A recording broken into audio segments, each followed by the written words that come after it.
What's going on, guys? I'm back here again with another video, and this one is going to be another album review here of one of my favorite bands of all time, blink-182, who've, made, of course, numerous albums dating back to the early 90s, a Cheshire Cat. And this one I'm going to be talking about right now, which was before that, called Buddha, and this one was more of like just kind of a mix of demos. They put it together here.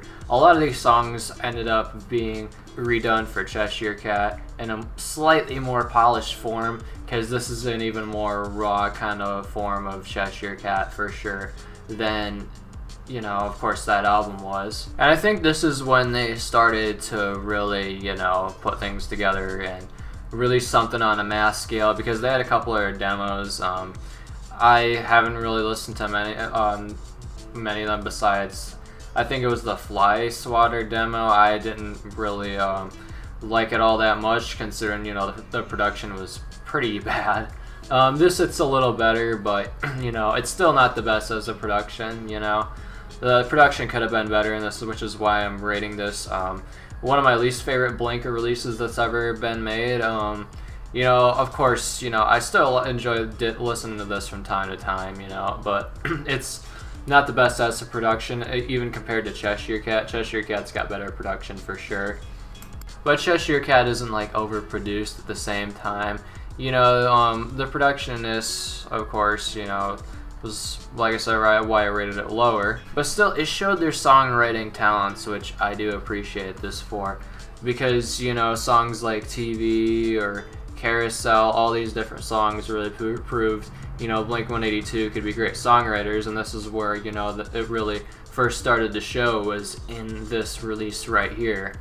And this, of course, was on an independent label called Kung Fu Records, and, of course, during the time, it especially was a really small record label, so they weren't able to really release it on a total mass scale. They were releasing this, like I said, in literally demo tapes in San Diego, in their local stores and everything. It wasn't really on a mass scale for quite a bit until a bit later, I think even after Cheshire Cat was released, so not many people knew about this for a while, but I'm glad it got out there, because it really showed Blink-182 when they were first starting to really get their songwriting ability put together and everything, and showing that. And that was probably the best part about this.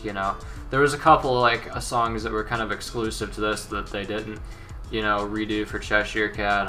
One called Time, and there's 21 Days. Those are both pretty good songs. I like Reebok Commercial a lot, though. That's a really good original song to this release, I think.